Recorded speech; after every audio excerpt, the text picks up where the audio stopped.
আশা করি সকলে ভালো আছেন। আজ আমি এই ভিডিওতে গ্রহরাজ শনিদেব বা শনি ঠাকুর বা সকলের বড় ঠাকুরের ছোট্ট একটি কাহিনী বলবো। কেন শনির সাড়ে সাতি কাটাতে হনুমান চল্লিশা পাঠ করা হয়। চলুন তাহলে শুরু করা যাক এই ছোট্ট ভিডিওটি।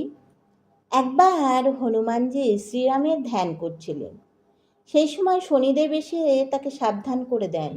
বলেন যে যেই সময় থেকে শ্রীকৃষ্ণর তার লীলা সমর্পণ করেছেন সেই সময় থেকে কলিযুগের আরম্ভ হয়েছে। সেই কলিযুগে যে থাকবে তার উপর আমার সাড়ে সাতির দশা পড়তে বাধ্য। তাই এই মুহূর্ত থেকে আমার সাড়ে সাতির দশা আপনার উপর পড়তে চলেছে।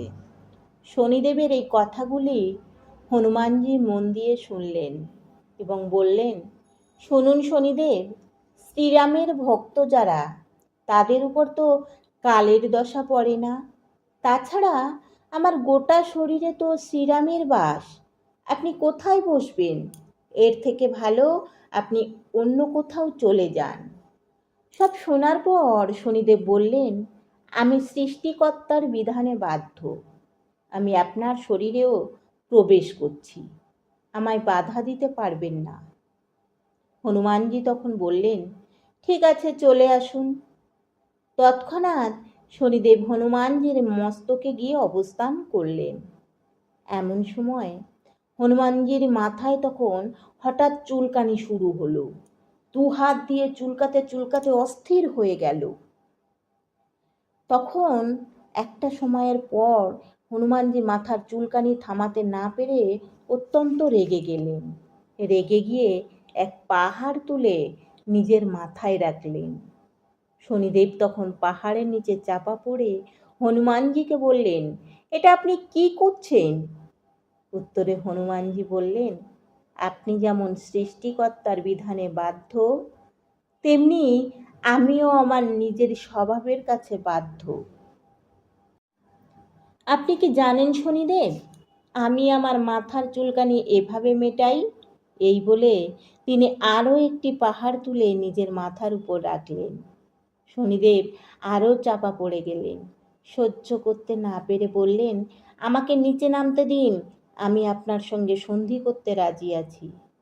হনুমানজি কোনো কথা কর্ণপাত করলেন না। তৃতীয় পাহাড় নিজের মাথায় তুলে নেন। শনিদেব কষ্ট সহ্য করতে না পেরে চিৎকার করতে থাকেন। বলেন, আমাকে মুক্ত করো পবন পুত্র, আমি আর কখনো তোমার আশেপাশে আসবো না। হনুমানজি কোনো কথা শুনলেন না। চতুর্থ পাহাড় তুলতেই ওষ্ঠাগত প্রাণ নিয়ে শনিদেব চিৎকার করতে থাকেন। বলেন, আমার ভুল হয়েছে রামভক্ত হনুমান, আমি প্রতিজ্ঞা করছি আপনি কেন, আপনার কোনো ভক্তের আশেপাশে আমি থাকবো না, এবার আমার ছেড়ে দিন। এই কথা শোনার পর হনুমানজি নিজের মাথার উপর থেকে একে একে পাহাড় নামিয়ে দিলেন এবং শনিদেবকেও মুক্ত করে দিলেন। সেই থেকে হনুমানজির ভক্তের উপর শনিদেবের সাড়ে সাতি কাজ করে না। জয় হনুমানজির জয়।